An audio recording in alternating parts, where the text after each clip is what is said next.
नमस्कार साथियों, आपका स्वागत है मेरे इस YouTube चैनल पर। आज हम इस वीडियो के माध्यम से मध्य प्रदेश की राजनीति के महत्वपूर्ण पायदानों पर चर्चा करेंगे, जिसमें राज्यपाल, मुख्यमंत्री, मंत्रिमंडल, विधानसभा, उच्च न्यायालय, लोकायुक्त, राज्य सचिवालय, मुख्य सचिव, संभागायुक्त, पुलिस कमिश्नर, जिला प्रशासन, नगरीय प्रशासन, स्थानीय स्वशासन और पंचायती राज संस्थाओं के महत्वपूर्ण बिंदुओं को हमने इस वीडियो में सम्मिलित किया है। यह वीडियो इस श्रृंखला का तीसरा वीडियो है और मध्य प्रदेश लोक सेवा आयोग द्वारा आयोजित सहायक प्राध्यापक परीक्षा 2004 के पाठ्यक्रम की तीसरी यूनिट का यह भाग है। इसमें हमने इन सभी बिंदुओं को बहुत ही अच्छे से समझाने का प्रयास किया। यदि आप लोगों ने इस वीडियो को अच्छे से समझ लिया तो निश्चित रूप से आपके 8-10 क्वेश्चन इस यूनिट के जो बनने वाले हैं वो आप आसानी से हल कर पाएंगे। यदि आप लोगों को मेरा यह वीडियो पसंद आए तो आप इसे लाइक करें, शेयर करें और सब्सक्राइब करें। तो आइए साथियों, हम लोग इन महत्वपूर्ण बिंदुओं को इस वीडियो के माध्यम से समझने का प्रयास करते हैं। यह सिलेबस की स्थिति है। हम इसके पहले इस भाग को और इस भाग पर भी वीडियो बना चुके हैं। आज का यह वीडियो इस भाग पर और इस भाग पर आधारित है। सबसे पहले हम लोग बात करेंगे राज्यपाल की नियुक्ति किस प्रकार से हो जाती, कार्यकाल क्या होता है और उसकी अन्य शर्तों पर भारतीय संविधान के अनुच्छेद 153 के अनुसार प्रत्येक राज्य के लिए एक राज्यपाल होगा। अनुच्छेद 154 के अनुसार राज्य की कार्यपालिका शक्तियां राज्यपाल में निहित होगी। यहाँ पर बात हो गई कि प्रत्येक राज्य के लिए एक राज्यपाल होगा, अनुच्छेद 153, और अनुच्छेद 154 ये बताता है कि राज्य की कार्यपालिका की शक्तियाँ किसमें सम्मिलित होगी, राज्यपाल में, और वह इसका प्रयोग संविधान के अनुसार स्वयं या अपने अधीनस्थ अधिकारियों के द्वारा करेगा। अब हम बात करते हैं अनुच्छेद 155 की। अनुच्छेद 155 के अनुसार राज्यपाल की नियुक्ति, अनुच्छेद 155 राज्यपाल की नियुक्ति से संबंधित है। राष्ट्रपति अपने हस्ताक्षर और पद मुद्रा सहित अधिपत्र द्वारा करेगा। इसके बाद अनुच्छेद 155 के बाद अनुच्छेद 156 राज्य की पदावधि मतलब कार्यकाल अपने पद ग्रहण करने की तारीख से 5 वर्ष की अवधि तक होगी, परंतु राज्यपाल अपने पद की अवधि समाप्त हो जाने पर भी तब तक पद धारण करता रहेगा जब तक उसका उत्तराधिकारी अपना पद ग्रहण नहीं कर लेता। अनुच्छेद 157 के अनुसार राज्यपाल नियुक्त होने का पात्र, अनुच्छेद 157 राज्यपाल की पात्रता निर्धारित करता है, तभी होगा जब वह भारत का नागरिक होगा और उसकी आयु 35 वर्ष की होगी। यदि भारत का नागरिक है और आयु 35 वर्ष का है तो वह राज्यपाल बनने की पात्रता रखता है। मध्य प्रदेश के राज्यपालों की बात करें, मध्य प्रदेश के प्रथम राज्यपाल डॉक्टर पट्टाभी सितार मैया थे, जो 1/11/1956 से 13/6/1957 तक थे। वर्तमान में मध्य प्रदेश के राज्यपाल श्री मंगूभाई पटेल है, जो क्रम संख्या की दृष्टि से 25वें राज्यपाल है, जबकि व्यक्ति की दृष्टि से 23वें राज्यपाल है। श्री OP कोहली और श्रीमती आनंदीबेन पटेल 2 बार राज्यपाल बने हैं। मध्य प्रदेश के सबसे कम समय मात्र 6 दिन के राज्यपाल जो कार्यवाहक थे PV दीक्षित साहब, और मध्य प्रदेश के सबसे अधिक समय के राज्यपाल 7 वर्ष 8 महीने 10 दिन के राज्यपाल हरि विनायक पाटस्कर थे। राज्यपाल के पश्चात हम लोग मुख्यमंत्री की नियुक्ति, कार्यकाल एवं शर्तों के बारे में समझें। भारतीय संविधान के अनुच्छेद 163 के अनुसार राज्यपाल को सलाह देने के लिए एक मंत्रिपरिषद होगी। एक मंत्रिपरिषद अनुच्छेद 163 के अनुसार होगी। अनुच्छेद 164 के अनुसार राज्यपाल मुख्यमंत्री की नियुक्ति करेगा और अन्य मंत्रियों की नियुक्ति राज्यपाल मुख्यमंत्री की सलाह पर करेगा। 163 और 164, 163 राज्यपाल को सलाह देने के लिए एक मंत्रिपरिषद होगी, 164 राज्यपाल एक मुख्यमंत्री की नियुक्ति करेगा। छत्तीसगढ़, झारखंड, मध्य प्रदेश और उड़ीसा में जनजातियों के कल्याण का भार साधक एक मंत्री होगा, जो साथ ही अनुसूचित जातियों और पिछड़े वर्गों के कल्याण का या किसी अन्य कार्य का भी भार साधक होगा। मंत्रिपरिषद राज्य की विधानसभा के प्रति सामूहिक रूप से उत्तरदायी होगी। किसी मंत्री द्वारा अपना पद ग्रहण करने से पहले राज्यपाल तीसरी अनुसूची में इस प्रयोजन के लिए दिए गए प्रारूप के अनुसार उसको पद की और गोपनीयता की शपथ दिलाएगा। कोई मंत्री जो निरंतर 6 माह की अवधि तक राज्य के विधानमंडल का सदस्य नहीं है, उसे उस अवधि की समाप्ति पर मंत्री पद पर नहीं रहा जा सकता। इसका आशय है कि मंत्री बनने के 6 माह के पश्चात उसे निर्वाचन प्रक्रिया में भाग लेना पड़ेगा।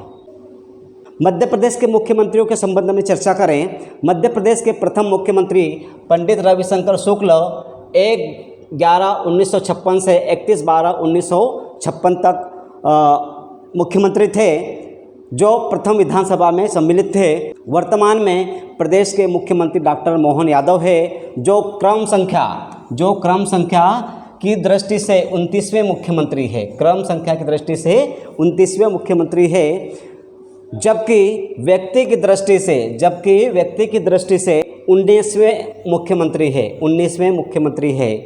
क्रम संख्या की दृष्टि से 29वें मुख्यमंत्री और व्यक्ति की दृष्टि से 19वें मुख्यमंत्री है।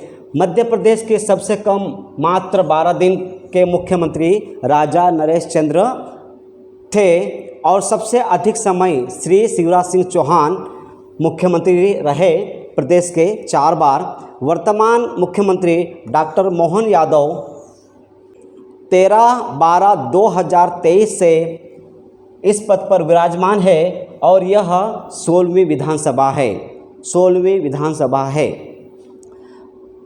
ध्यान देने योग्य तथ्य है, साधारणतः मुख्यमंत्री ही सदन का नेता होता है।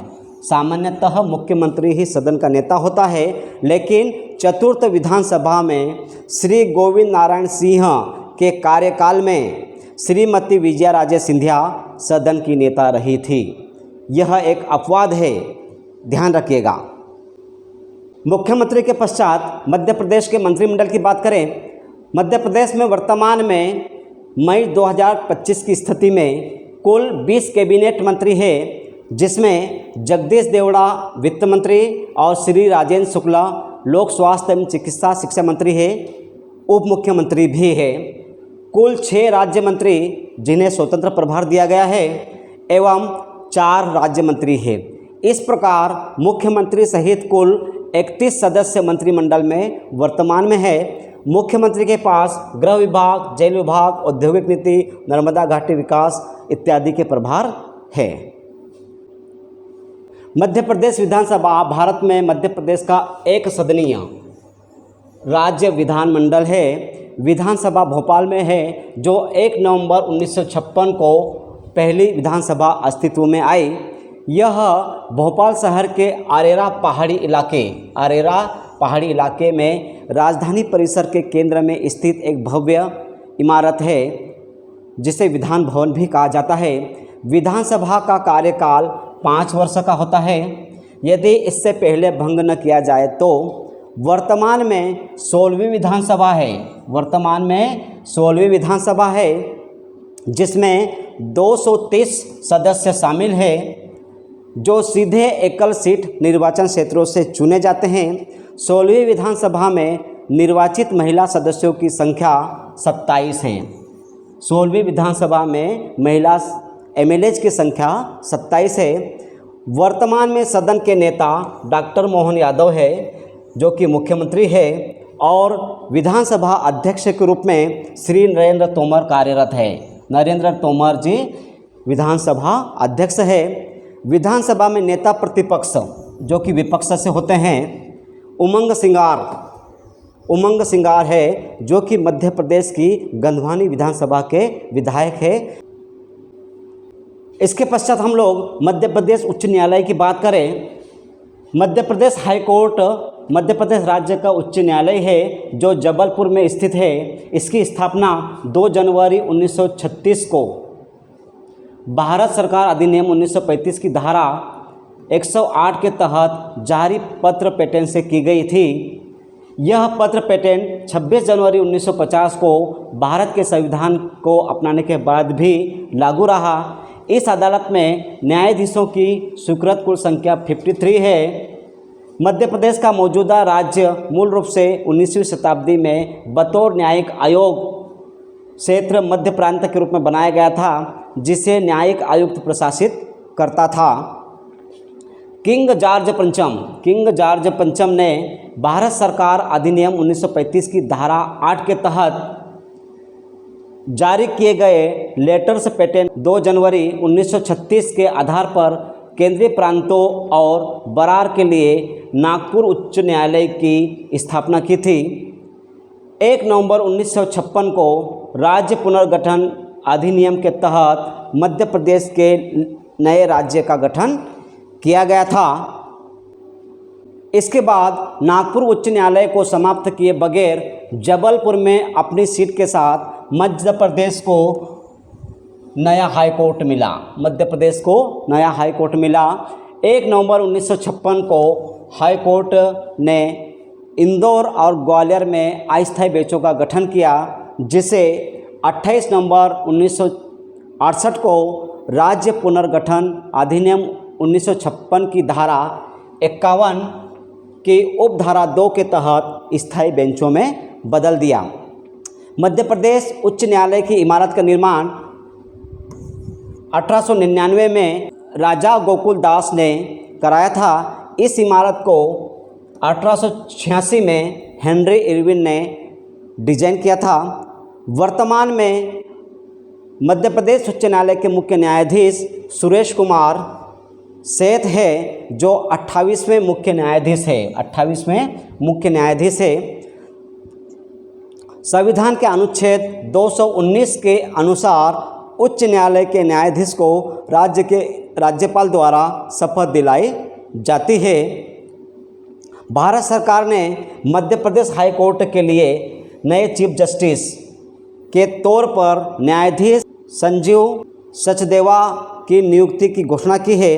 राष्ट्रपति द्वारा संविधान के अनुच्छेद 223 के तहत यह आदेश जारी किया गया। संजीव सचदेवा, जो पहले से ही मध्य प्रदेश हाई कोर्ट के न्यायाधीश है, वे न्यायमूर्ति सुरेश कुमार सेठ का स्थान लेंगे।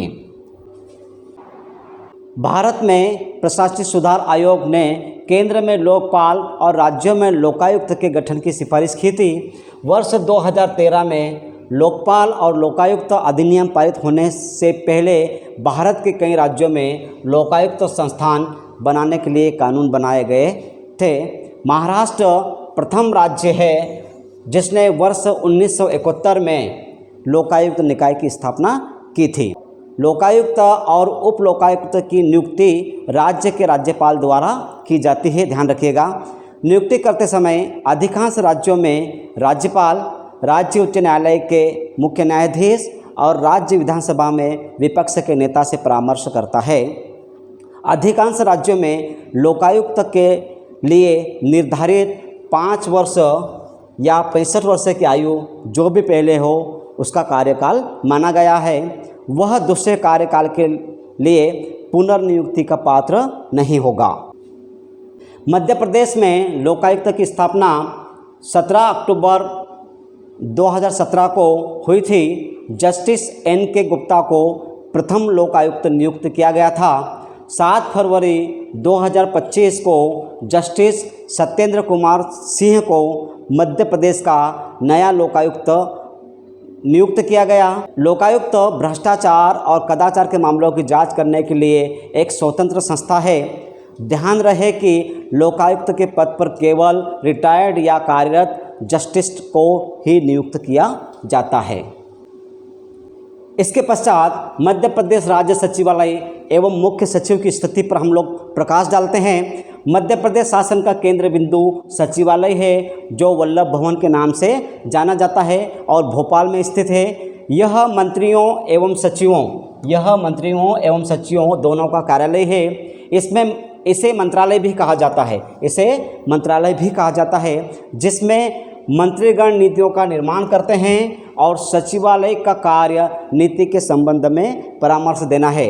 मध्य प्रदेश के प्रथम मुख्य सचिव HM कामत थे और वर्तमान में अनुराग जैन मध्य प्रदेश के मुख्य सचिव है, जो 1989 बैच के IAS अधिकारी है और प्रदेश के 35वें मुख्य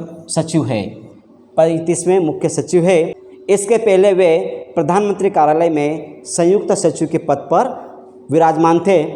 मध्य प्रदेश में पहली महिला मुख्य सचिव के रूप में निर्मला बुश ने कार्य किया था। संभाग आयुक्त, जिन्हें अंग्रेजी में कमिश्नर भी कहा जाता है, संभाग आयुक्त जिन्हें संभाग के आयुक्त के रूप में भी जाना जाता है, एक भारतीय प्रशासनिक सेवा का अधिकारी है जो भारत में एक राज्य के एक डिवीजन के प्रमुख प्रशासक के रूप में कार्य करता है। पदाधिकारी आमतौर पर या तो राज्य सरकार के सचिव रैंक के होते हैं या राज्य सरकार के प्रमुख सचिव रैंक के होते हैं। मध्य प्रदेश में 10 संभाग है और सबसे बड़ा संभाग जबलपुर है। शहडोल संभाग का उद्घाटन 14 जून 2008 को हुआ था, ध्यान दीजिएगा। इसमें शुरू में शहडोल, उमरिया, अनूपपुर और डिंडोरी जिलों को इसमें जोड़ा गया था, लेकिन बाद में डिंडोरी जिले को अलग कर दिया गया और जबलपुर संभाग में शामिल कर दिया गया। अब हम बात करते हैं पुलिस विभाग। राज्य में पुलिस विभाग का सर्वोच्च अधिकारी जो होता है वो है पुलिस महानिदेशक, director general of police, DGP जिन्हें कहा जाता है, जो 1982 में पद सृजित किया गया। मध्य प्रदेश के प्रथम पुलिस महानिदेशक BP दुबे साहब थे और वर्तमान में सुधीर सक्सेना पुलिस महानिदेशक के रूप में कार्यरत है। ज्ञात रहे कि पुलिस विभाग गृह विभाग के अधीन कार्य करता है। मध्य प्रदेश को 11 पुलिस जोन में बांटा गया है, जिसका मुखिया पुलिस महानिरीक्षक होता है, जिसे IG भी कहते हैं। अब हम एक नई बात करते हैं। मध्य प्रदेश में पुलिस कमिश्नर प्रणाली लागू की गई है। मध्य प्रदेश में 21 नवंबर 2021 को पुलिस कमिश्नर प्रणाली लागू की गई, जिसे अभी भोपाल और मध्य प्रदेश के इंदौर में लागू किया गया है। पुलिस कमिश्नर के रूप में अतिरिक्त पुलिस महानिदेशक, जो कि ADG होता है, या पुलिस महानिरीक्षक IG स्तर का अधिकारी होगा। पुलिस कमिश्नरी प्रणाली के अंतर्गत भोपाल के 38 शहरी थाना और इंदौर के 36 शहरी थाना को सम्मिलित किया गया है। ग्रामीण थानों को इससे अलग रखा गया है। कमिश्नरी से ग्रामीण थानों को अलग रखा गया है। इंदौर एवं भोपाल में पुलिस कमिश्नर के नीचे 2 DIG स्तर के अधिकारी होंगे जो अतिरिक्त पुलिस कमिश्नर होंगे और 8 पुलिस अधीक्षक स्तर के IPS अधिकारी होंगे जो डिप्टी पुलिस कमिश्नर कहलाएंगे। पुलिस कमिश्नर प्रणाली में पुलिस के 9 अधिनियमों के अधिकार शामिल किए गए हैं। इसके पश्चात हम लोग बात करते हैं जिला प्रशासन की। मध्य प्रदेश में जिला प्रशासन राज्य के प्रशासन का एक महत्वपूर्ण अंग है। इसे 55 जिलों में विभाजित किया गया है। मध्य प्रदेश में वर्तमान में 55 जिले हैं और प्रत्येक जिले का नेतृत्व जिला मजिस्ट्रेट, जिन्हें DM कहते हैं, या जिसे कलेक्टर कहते हैं, या जिसे जिलाधीश भी कहते हैं, जो कि सरकार का एक प्रमुख अधिकारी है और कानून एवं व्यवस्था का संरक्षक भी होता है।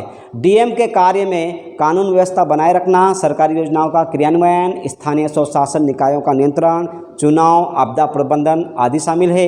DM को अतिरिक्त कलेक्टर, डिप्टी कलेक्टर, तहसीलदार, नायब तहसीलदार, राजस्व निरीक्षक और पटवारी जैसे अधिकारियों से मदद मिलती है। इसके अतिरिक्त DM को आबकारी अधिनियम के तहत वैधानिक शक्तियाँ भी दी जाती है ताकि वह सरकार की आबकारी और निषेध नीति को लागू कर सके। जिला प्रशासन की संरचना इस प्रकार की है। मध्य प्रदेश को 55 जिलों में विभाजित किया गया है, 10 प्रशासनिक संभाग है और जिलों को तहसीलों में विभाजित किया गया है, जिनकी संख्या 428 है। मध्य प्रदेश में वर्तमान में 428 तहसीलें हैं। जिला प्रशासन के मुख्य कार्य आप देख पा रहे हैं, इस प्रकार से जिला प्रशासन कार्य करता है। इसके पश्चात बात करते हैं नगरीय प्रशासन की। मध्य प्रदेश नगरीय प्रशासन मध्य प्रदेश के शहरी क्षेत्रों को नियंत्रित करता है। शहरी क्षेत्रों का शासन निर्वाचित शहरी स्थानीय निकायों के प्रतिनिधियों द्वारा किया जाता है। संविधान 74वें संविधान संशोधन अधिनियम 1993 में शहरी स्थानीय निकायों को संवैधानिक दर्जा दिया गया। मध्य प्रदेश नगरीय प्रशासन का अधिकार क्षेत्र मध्य प्रदेश के शहरी क्षेत्रों तक सीमित है। मध्य प्रदेश का पहला नगर निगम जबलपुर है, जो 1864 में बना था अंग्रेज़ों के समय में। इसे मध्य प्रदेश में नगरीय प्रशासन की शुरुआत माना जाता है। मध्य प्रदेश की पहली नगर पालिका 1907 में दतिया बनी।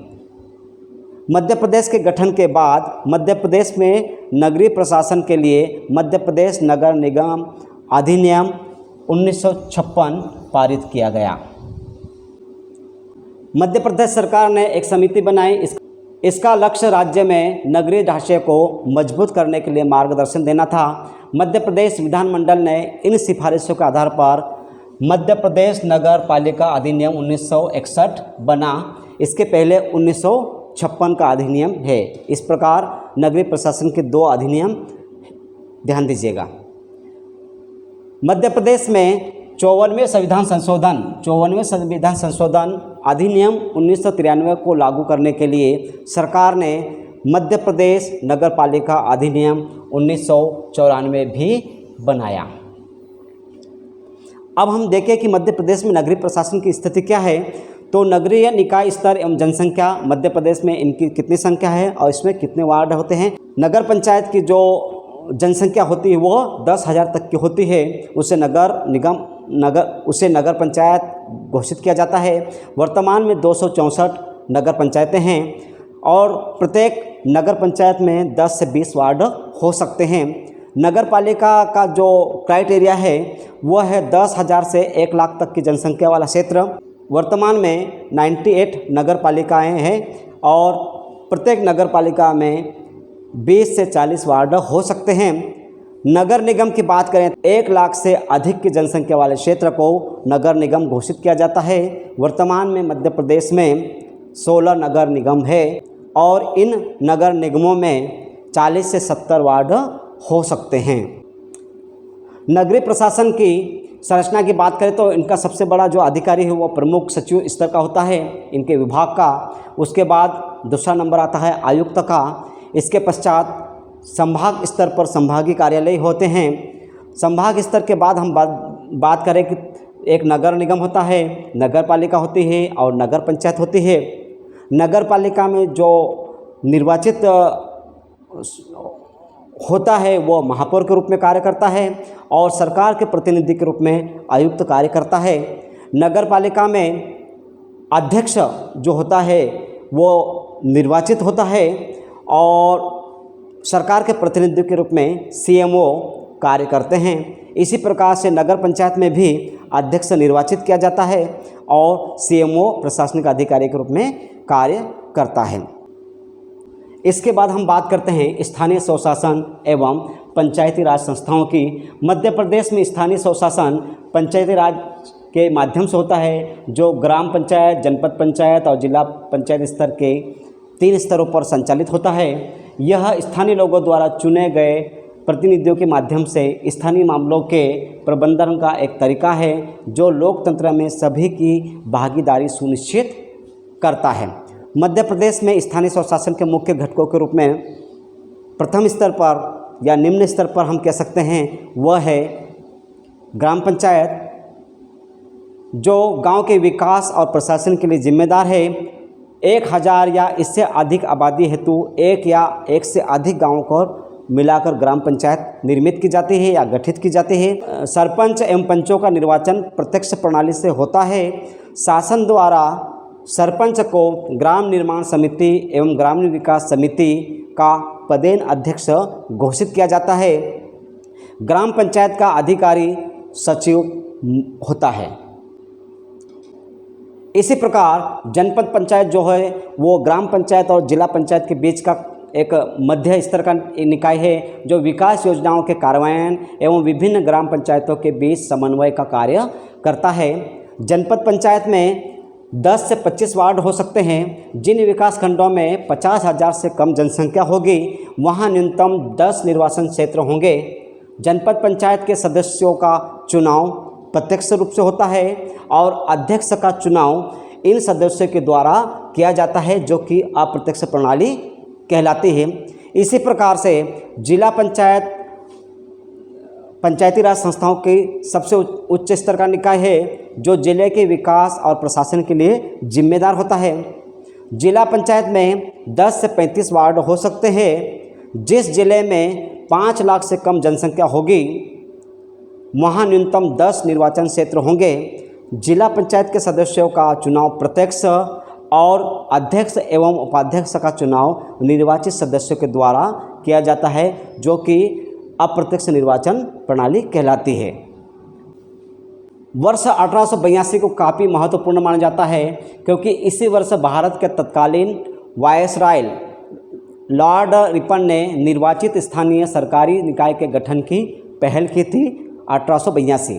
उल्लेखनीय है कि उस समय इन्हें मुकामी बोर्ड या लोकल बॉडी कहा जाता था, जिसे बाद में भारत सरकार अधिनियम 1919 के तहत कई प्रांतों में ग्राम पंचायतों की स्थापना हुई और यह सिलसिला 1935 के गवर्नमेंट ऑफ इंडिया एक्ट 1935 के गवर्नमेंट ऑफ इंडिया एक्ट के बाद भी जारी रहा।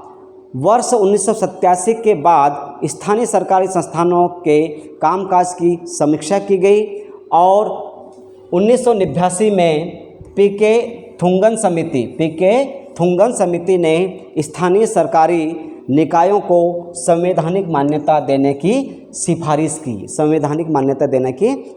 की और अंततः 1992 में संसद द्वारा 73वें एवं 74वें संवैधानिक संशोधन पारित किए गए। एक नज़र हम लोग 73वें संविधान संशोधन और 74वें संविधान संशोधन पर भी डालते हैं। 73वां संविधान संशोधन 1993 जिसे कहा जाता है यह पंचायती राज संस्थाओं से संबंधित है और 74वां संविधान संशोधन जो है वह शहरी क्षेत्रों या नगरीय निकायों से संबंधित है। 73वां संविधान संशोधन ग्रामीण स्थानीय सरकार से संबंधित है जिन्हें पंचायती राज संस्थाओं के रूप में भी माना जाता है। 73वां संविधान संशोधन अधिनियम 1992 तत्कालीन प्रधानमंत्री पीवी नरसिंह राव के कार्यकाल में प्रभावी हुआ। 24 अप्रैल 1993 से 73वां संविधान संशोधन अधिनियम लागू हुआ था। अतः 24 अप्रैल को राष्ट्रीय पंचायत दिवस के रूप में मनाया जाता है। 24 अप्रैल 1993 इस संविधान संशोधन द्वारा संविधान में भाग 9 जोड़ा गया। इस संविधान संशोधन द्वारा संविधान में भाग 9 जोड़ा गया और 73वें संविधान संशोधन द्वारा संविधान में 11वीं अनुसूची भी जोड़ी गई। 11वीं अनुसूची और संविधान भाग 9 संविधान 73वें संविधान संशोधन के अंतर्गत जोड़ा गया। इसके तहत पंचायतों के अंतर्गत 29 विषयों की सूची की व्यवस्था की गई थी। 73वें संविधान संशोधन में जो बदलाव हुए थे उसमें त्रिस्तरीय बनावट की गई। ग्राम पंचायत, जनपद पंचायत और जिला पंचायत प्रत्यक्ष चुनाव की बात की गई थी और उसे स्वीकार किया गया और पंचायत का कार्यकाल कितने वर्ष होगा 5 वर्ष निर्धारित किया गया। यह भी 73वें संविधान संशोधन के अंतर्गत किया गया। आरक्षण की व्यवस्था की गई। महिलाओं के लिए 1/3 आरक्षण की बात की गई और अनुसूचित जाति और जनजाति के वर्गों के लिए भी आरक्षण की बात इसी संविधान संशोधन के अंतर्गत की गई। राज्य चुनाव आयुक्त की नियुक्ति की बात भी 73वें संविधान संशोधन के अंतर्गत ही की गई थी।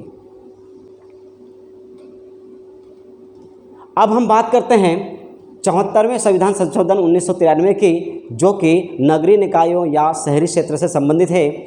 भारतीय संविधान में 74वें संविधान संशोधन अधिनियम 1992 के द्वारा नगर पालिकाओं को संवैधानिक दर्जा दिया गया तथा इस संशोधन के माध्यम से संविधान में भाग 9 क 73वें संविधान संशोधन में भाग 9 जोड़ा गया, इसमें भाग 9 क जोड़ा गया और यह 1 जून 1993 से प्रभावी हुआ और वह 24 अप्रैल 1993 से लागू हुआ था। अनुच्छेद 243 पी से 243 जेड जी तक नगर पालिकाओं से संबंधित उपबंध किए गए हैं। नगर पालिकाओं का गठन अनुच्छेद 243 फ में नगर पालिकाओं के 3 स्तर के बारे में उपबंध है।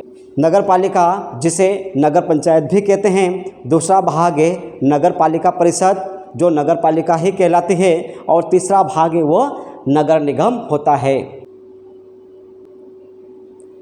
इसी संविधान संशोधन द्वारा संविधान में 12वीं अनुसूची जोड़ी गई जिसके अंतर्गत नगर पालिकाओं को 18 विषयों की सूची विनिर्दिष्ट की गई। उल्लेखनीय है कि 74वें संविधान संशोधन में भी 73वें संविधान संशोधन के प्रमुख प्रावधान जैसे प्रत्यक्ष चुनाव और आरक्षण आदि की बातें की गई। इस प्रकार इस वीडियो में हमने बहुत ही महत्वपूर्ण बिंदुओं को कवर करने का प्रयास किया है।